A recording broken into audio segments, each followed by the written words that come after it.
Well, thanks for joining us on the record, Damian. The first question I wanted to ask was Adelaide Bank's history in the market. You know, it was seen as sort of like a pioneer and innovator in the early days and still to some degree today. Tell us a little bit about the history of Adelaide Bank and also what you're doing today in the market. Adelaide Bank moved into the third-party sector in the early 90s. Back then, we were a building society in an economy with 6% of GDP and had a real capacity around mortgages, but realised you're probably not going to grow too much, just based in South Australia with a small branch network. So the thinking of the then MD was, we're good at mortgages, it's something we want to grow in, and we don't want to build infrastructure. If we want to grow nationally, we didn't want to build infrastructure. If only there was a variable cost independent model that allowed you to distribute mortgages without infrastructure.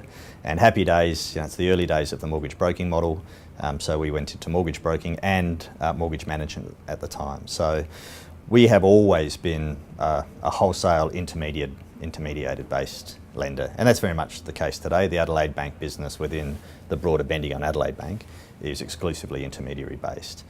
We're very open to the forms of intermediaries. Mortgage management's still our main game. Mortgage broking's increasingly a very significant part of what we do, and we're open to see what happens next. But it's about dealing through advice and dealing through others rather than building your own infrastructure. A lot of what Adelaide Bank has been doing is white labelling, funding white label partners and that sort of thing. Tell us a little bit about that. So some of the white label products that you fund that are available to brokers at the moment. In our mortgage management and relatively recently our pure white label programs, we've got a full set of bank-based products, so lines of credit, offsets, fixed rates, variable, construction, go-between, bridging finance and a small commercial book. So our view is that in order to give our partners, our white label partners, our mortgage management partners, the best option to deliver the best options to their customers, we need to give them the widest and broadest tool set we can. So product innovation's always been a major part of what we do. We're one of the first banks in Australia to release a line of credit. We're one of the first banks in Australia into low doc, as it was back then at the time. And to my knowledge, probably the first bank in Australia to release a 100% offset product on fixed rates. And today that's still a very key part of what we do. We love offset products, always have. We think they're great for consumers and we think everybody should have one. I do.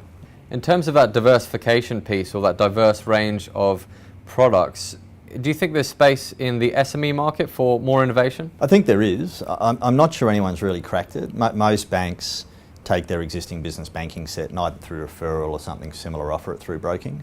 Our first commercial product, which we released 7 or 8 years ago now, we took a slightly different approach. We recognised there was a lot of residential brokers who had customers who might want to get into commercial property, particularly from an investment standpoint. So we built what we call our Smart Suite commercial product, which was based on a residential product. So to try and make it look and feel and operate from the broker's standpoint in a very similar way to the residential products they're familiar with. The idea is make it easier to sell, easier to understand, and that does very well. It's quite narrow. It's really designed for commercial property investors, but I think that same approach could lend itself to broader business banking. Not something we've done yet, but I think if banks are going to really support brokers in business banking, that's one of the things you have to do. You have to try and understand how do you make business banking products work in the broker context. So you start with the broker and their customers' needs and design back from there rather than here's what we've got, conform to our way of thinking. Following on from the innovation piece, we've seen this sort of emergence of new players or platforms in the broking space coming in. Brokers are sort of in two minds about it. In terms of like disruption of the industry and stuff like that, what are your thoughts, and do you think brokers should embrace these new technologies or combat them? Where do you see things going? Mortgage brokers are the original disruptor in mortgages. So if we go back 30 years, it was mortgage broking as a sector and as an idea that, other than non-bank lending, probably the other major disruptor to banks and to finance in Australia. So there's no doubt in my mind that brokers will continue to evolve and take advantage of the tools they've got.